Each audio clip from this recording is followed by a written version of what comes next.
Salutare și bine ați revenit la Gustă cu Atenție! Astăzi l-am invitat pe Marius Elisei de pe TikTok! Hello, bună ziua! Hello, bine ai venit! Fără griji, fără probleme, fără situații, dar din păcate vreme la somn, așa o să fie și ziua. Pe bune?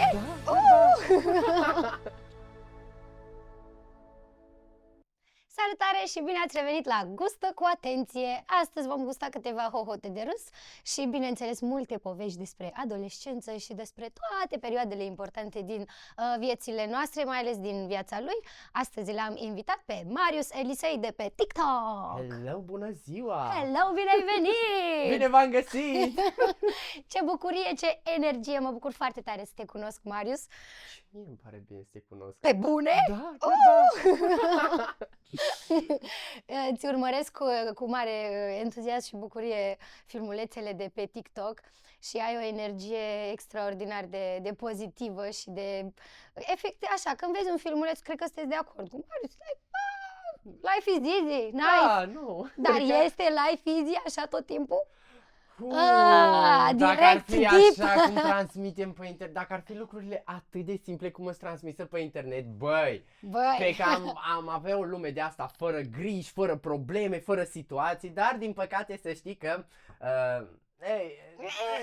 e ok, ne descurcăm cum putem. Încercăm să ajungem la un echilibru, dar uite, cred că sunt cu toții curioși să afle, deși tu documentezi destul de mult pe internet din viața ta, dar cum arată o zi din viața ta dincolo de camerele de filmat?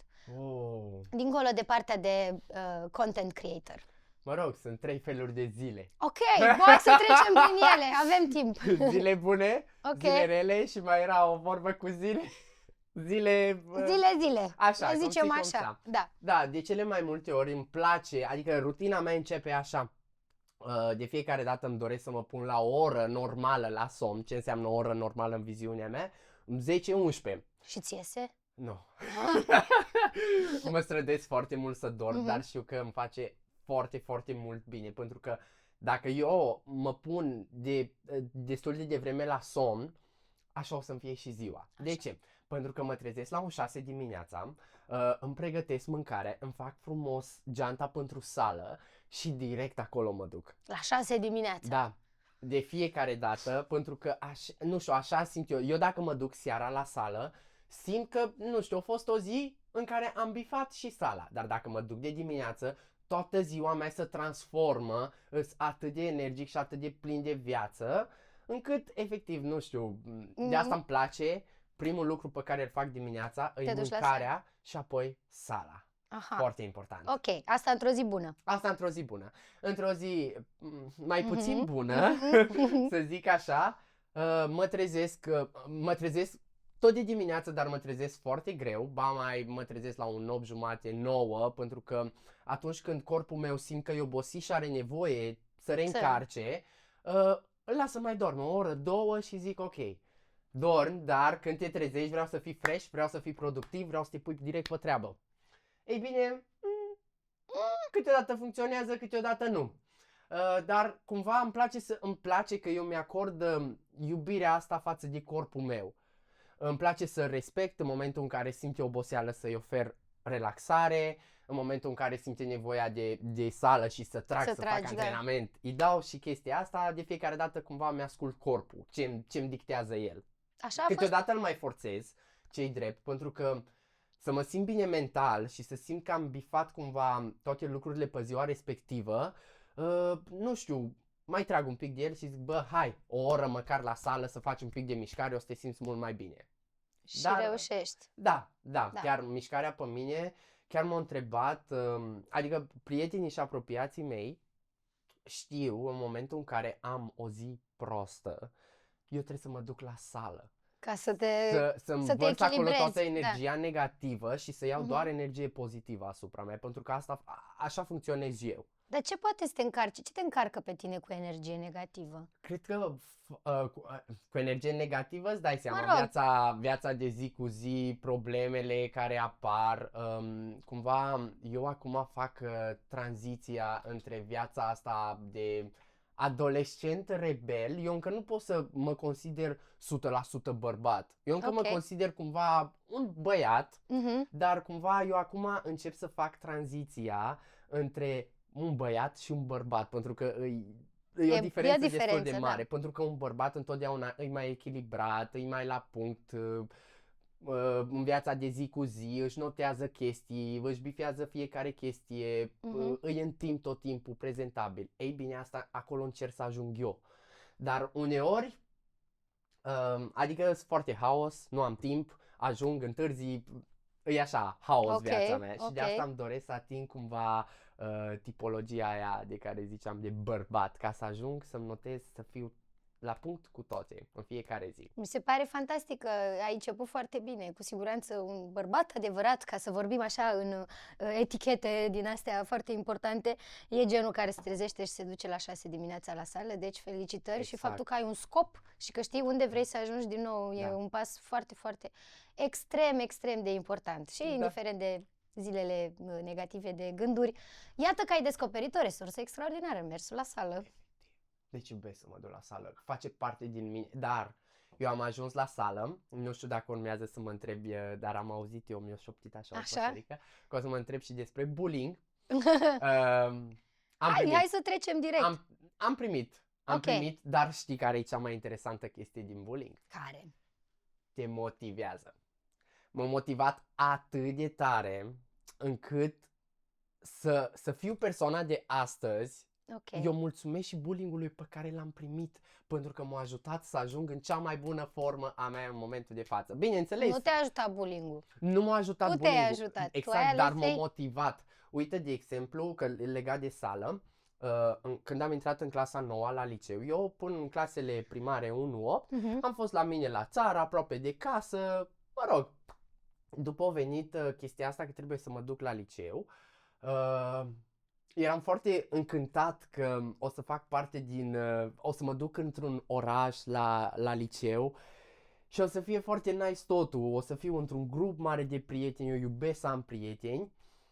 Și după ce am ajuns acolo am rămas profund dezamăgit pentru că cumva eu eram clofnul clasei. Așa mă catalogau. Și îți spuneau așa. Da, mă judecau foarte mult și Pentru mai că ales erai liber și autentic. da, aspectul meu fizic întotdeauna se legau de el, de felul în care mă îmbrac, de felul în care arăt. Adică eu Îți spuneau ceva că ești de la sat sau ceva de... Da, o grămadă de chestii și o grămadă de lucruri rele pe care le aruncau asupra mea și nu înțelegeam pentru că eu eram un copil care a vrut să iasă așa din carapace și am crezut, mi-am făcut cu totul și cu totul un alt film că se întâmplă în liceu și după ce am ajuns în clasa 9 și m-am întâlnit de fapt cu realitatea, realitatea. am rămas dezamăgit, atât de dezamăgit, pentru că îți dai seama, s-a ajuns și la bullying mai extrem, în care să fiu lovit cu chestii, să arunce după mine, să râdă toată clasa de mine, dar pe Dar calea ai asta avut- le mulțumesc că m-au motivat. A fost alegerea ta să iei partea bună dintr-o întâmplare absolut nefericită și asta e o super Dar putere. o luat, să știi că mi-a luat timp. Adică nu Asta, am despre asta rezolvat-o voiam pe moment. să vorbim. Cine, adică ai avut niște ancore în momentele alea? Era un adult cu care puteai să vorbești despre asta? Sau cum ai Să gestionat? știi că A durat tot Um, cei 4 ani? Iartă-mă, știu că sunt multe Da, întrebări. da, da, da, da. Să o luăm așa treptat. Momentul în care am văzut realitatea cum îi, vorbeam foarte mult cu o vecină care amândoi cumva am plecat din același loc, în aceeași clasă, în aceeași bancă și spuneam ei despre tot ce mă măcina și așa mai departe. Nu am vrut până într-un final, i-am spus mamei, pentru că mi-era foarte greu să comunic chestia asta cu ea și nu neapărat că nu era o persoană cu care pot să comunic, ci pur și simplu m-am închis în mine și de obicei am văzut că adolescenții în ultima perioadă se închid foarte mult în ei. Nu în ultima perioadă, dintotdeauna. Dintotdeauna Spun mă sigur. gândesc că- Da. Dar să știi că și eu am făcut chestia asta, am închis foarte mult în mine, am vrut să mă las de Cât școală. timp ai stat așa? Cred că un an. Un an? un Wow, an. that's a lot. Până i-am spus mamei și ulterior a venit la școală și cumva... Cum a reacționat mama ta când i-ai spus? Mama de obicei e o fire foarte vulcanică. S-a enervat foarte tare pentru că nu-i se părea normal să nu fii Adică protejat niciunui în părinte, școală. Da, dar niciunui nu părinte nu-i nu e că cade te super ușor pe să audă. sistem, te bucuri că tu îți duci copilul la școală și te aștepți ca, să Exact. fie prost, să fie în siguranță acolo, da. Și da, după toată chestia asta s-au calmat lucrurile, ba mai mult am făcut pace, să zic așa, cu colegii mei care îmi dădeau bully și mai mult am devenit prieteni. Ați devenit prieteni Devenit și au cerut prieteni. scuze. Da. Și din clasa a 10, de la jumate clasa a 10 până într-a 12-a, cu băieții care îmi dădeau cel mai mult bully, am fost cel mai bun prieten și la ora actuală. Adică, Asta este dacă poveste vedeți de... asta, să știți că... I'm watching you. Da, Dar da. cum s-a întâmplat asta? Mi se pare așa o poveste de aia, de film. Mm, Adică a venit mama la școală și le-a spus profesorilor sau cum? Da, Profesorii adică- nu știau? Cumva știau, diriginta mea de la vremea respectivă știa ce se întâmplă, încerca pe cât posibil, dar îți dai seama, mai ales când îți răutățile astea într-un grup, doar prezența lor și faptul că te bârfesc așa și își dau cote te face să te simți Mic. cu ce ai greșit și așa mai departe. Deși recent am auzit de o chestie de asta, adică de la o fetiță cu care am început să lucrez pe partea de social media, îmi spunea, știam toate problemele din spate și chiar s-a deschis față de mine și mi-a spus ce se întâmplă la școală, cum copiii dau în ea așa fără motiv și îs răutățile astea. Și din câte am înțeles acum s-au axat foarte tare foarte multe școli pe chestia asta de psihologie, să facă Să aibă un loc, terapie, da. cu copiii și să rezolve mai repede conflictele dintre ei. Și chestia asta mi se pare amazing, pentru că eu, pe vremea când eram în liceu, nu aveam oportunitatea asta. Deci mesajul e, întindeți mâna și folosiți-vă de ce puteți să vă prindeți, că e un profesor, că e un părinte, că e psihologul din școală. Folosiți-vă de aceste resurse pentru că pot scurta perioada de la un an. Uite cât ai Exact. trecut tu prin asta, Exact. poate să fie făcută și să înțelegeți că nu e vina voastră. Exact, dar vreau să spun și pe calea asta, copiilor care primesc bully, să vadă partea plină întotdeauna a paharului. Adică nu-i despre el, personal e despre ei, adică oamenii, de obicei, în momentul în care, nu știu, stai așa că mi-am pierdut ideea. E ok. De obicei, Cumva oamenii arată exact ce au în suflet, emană exact ce au în suflet și de când am înțeles treaba asta și mi-am băgat-o în cap, de atunci nu mai îmi vine nici mie să dau cu noroi, ba mai mult îmi vine să întind o mână de ajutor. da, Pentru că știu cât de tare e să fii frustrat, să treci prin chestii nașpa și să-ți vergi cumva toate frustrările în ceva. Dar de când am realizat chestia asta, crede-mă, mă consider așa o persoană mult mai bună și în loc să dau și eu înapoi cu noroi, încerc să dau o mână de ajutor și mai mult să mă împrietenesc. Dar de ce ai spus asta? Știi, am citit undeva care e modalitatea prin care poți să faci pe cineva să-și dea seama ce face. Când cineva îți spune, nu știu, e piticule, sau eu am luat bullying pe înălțime, mă strigau ponei. Oh my God! Da, rău de tot, rău. Doamne. Și inițial le răspundeam fix cum ai spus tu, cu ziceam Încercai și eu și tu, să mă da. protejez, până când, da, nu funcționa, Da. tot. Da. Și într-o zi mi-a venit mie așa o lumină, o inspirație și m-am uitat la el. Știi ceva, înălțimea mea e pe undeva pe aici, nu oricine poate să o vadă. Exact. S-a terminat! Mamă, maximă, da. N-au înțeles ce am vrut să spun și s-au oprit. Asta e amazing. Da, și ulterior am transformat toată povestea asta într-o poveste pentru copii și mă întâlnesc cu copii care îmi spun că au avut aceeași problemă și le spun chestia asta, că ce înseamnă că înălțimea ta nu se vede. Păi stă din bunătate, din coloană vertebrală, din altceva. Adică nu e despre cum arăți, e despre cum te simți. Exact. Și uite, ăsta e mesajul pe care îmi place mie să-l transmit. Ție, tu, pentru că te urmăresc foarte mulți tineri și reușești să fii autentic și adevărat. Hai să o iau pe rând. Cum reușești să faci asta în online, în social media? Întotdeauna fac ce simt. Niciodată nu fac ce simte altcineva sau dacă eu simt o stare care mă apasă și încerc să o transmit într-un fel foarte creativ. Adică să arăt oamenilor că, băi, e normal să ai o zi nașpa, e normal să te trezești într-o zi cu fața La pereți. șarșaf sau la pereți și că toate lucrurile astea sunt trecătoare.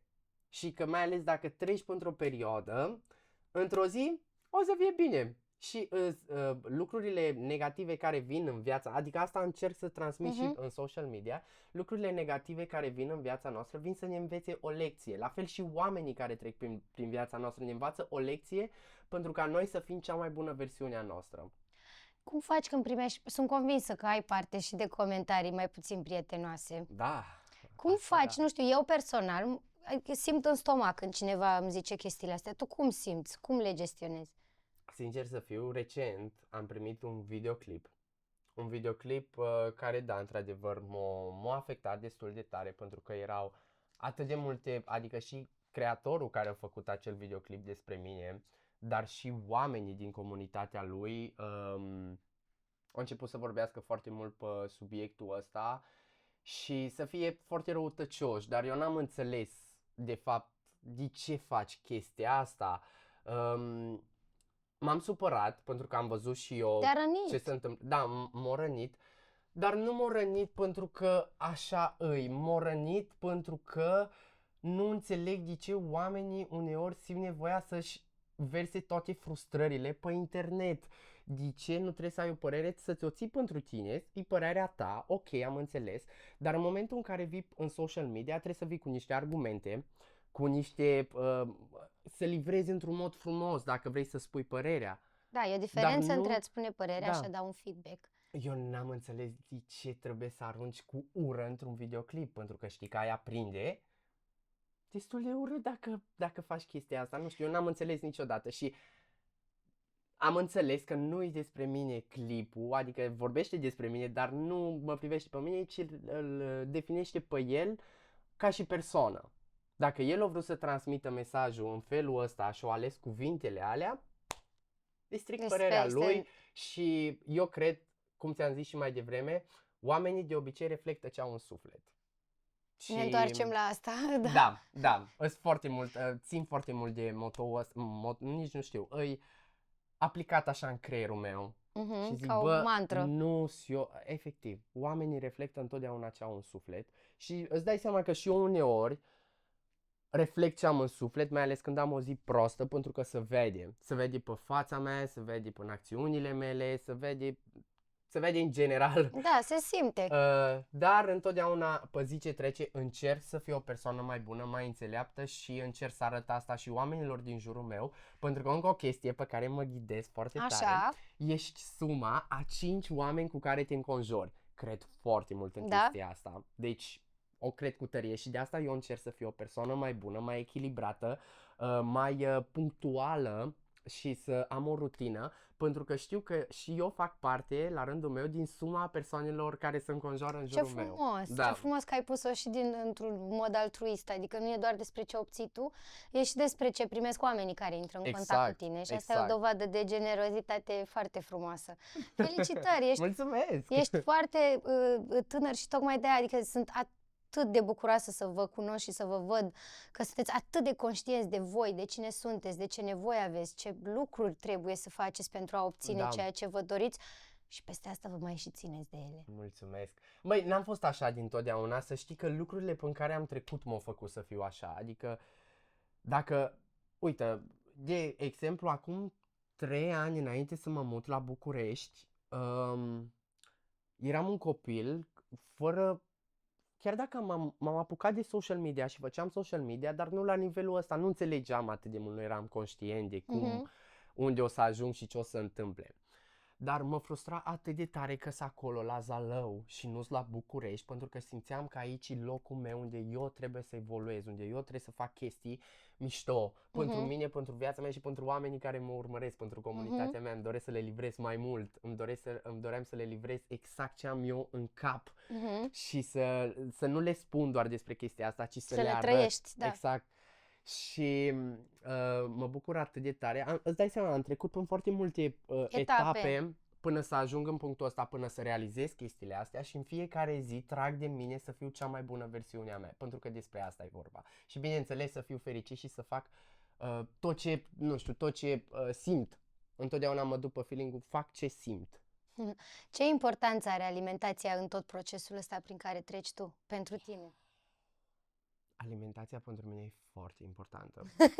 Iubesc, Zici că a văzut un tort de înghețată. Wow, deci alimentație! iubesc să vorbesc despre mâncare, despre alimentație Ok. și așa mai departe. Să zic așa niște chestii despre mine.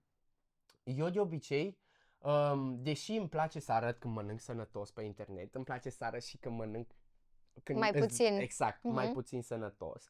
Uite, îți dau un exemplu aseară. Ieri m-am mutat în apartamentul în care stau acum. Felicitări! Mulțumesc. Să vă Am fie fost de să bine! iau, am fost să-mi fac cumpărături doar sănătoase. Adică am o listă de cumpărături care în minte, de Ok. fiecare dată când intru în supermarketul respectiv, știu ce am de luat, știu fiecare colț, știu fiecare chestie, fiecare produs, fiecare gramaj, Mhm. tot.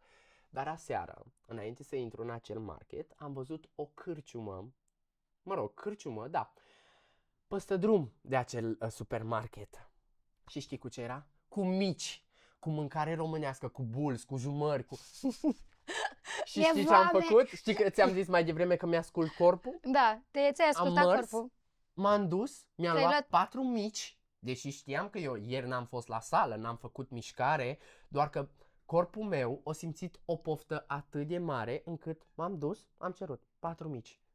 Și am stat în mașină și am mâncat micii respectiv. Ba mai mult, am făcut un clipuleț amuzant cu prietena mea cea mai bună și l-am postat pe TikTok, unde, bineînțeles, toată lumea era, wow, a devenit atât de viral TikTok-ul ăla. Serios? Doar pentru că, da, m-am postat efectiv Real, ce fac da. eu, cum mănânc eu în mașină mici, cine se așteaptă să...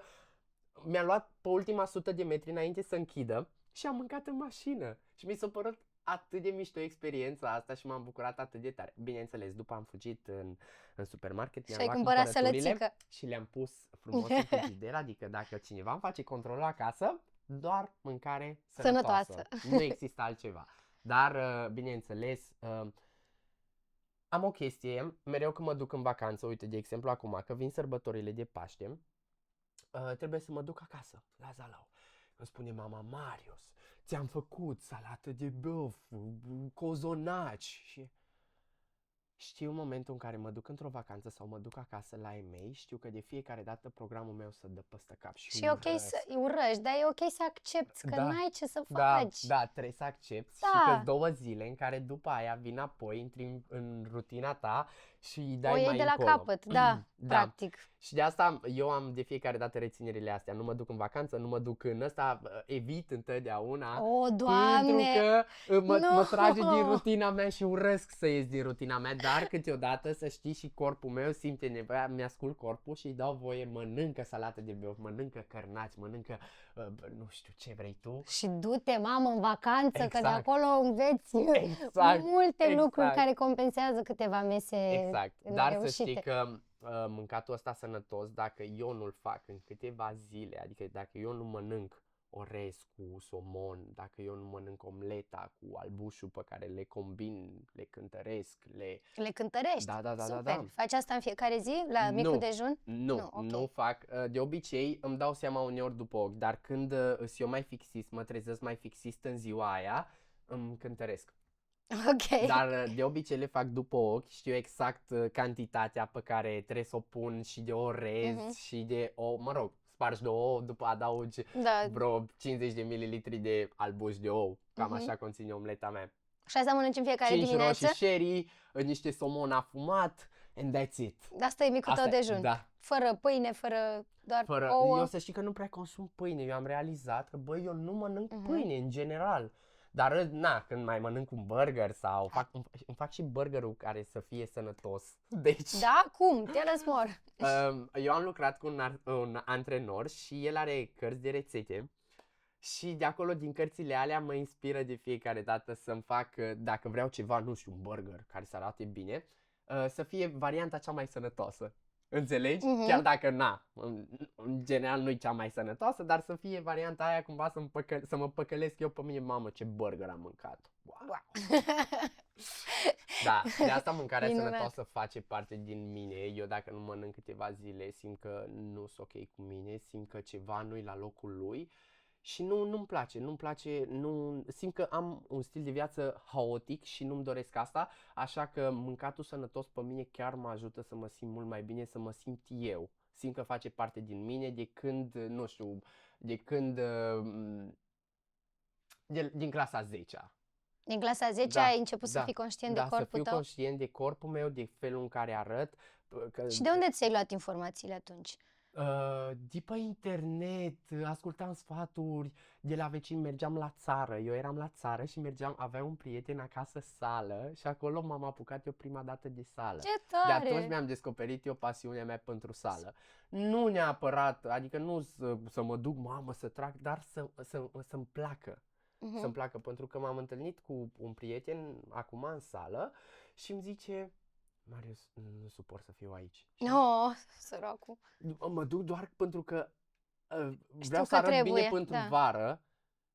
Și i-am zis: băi, nu-i doar despre asta, e vorba și despre asta. E foarte mult despre E asta. foarte importantă chestia. În momentul în Da. care conștientizezi că, bă, sala nu te ajută doar să arăți bine, pentru că, până la urmă, toată lumea, majoritatea oamenilor merg la sală să arate bine, Nu. dar îi ajută și pe partea de psihic.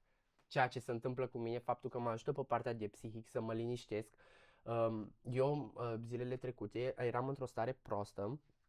Am mâncat în seara respectivă un burger cu niște cartofi prăjiți. Delicios. Delicios. Dar am știut că, chiar dacă am fost așa, am avut o stare, m-am urcat pe bandă, eu până nu am dat caloriile care erau în acea farfurie, adică burgerul și cartofi prăjiți, am stat 2 ore pe bandă, cu mers înclinat maxim. Super! Te felicit încă o dată Mulțumesc pentru din toată... suflet.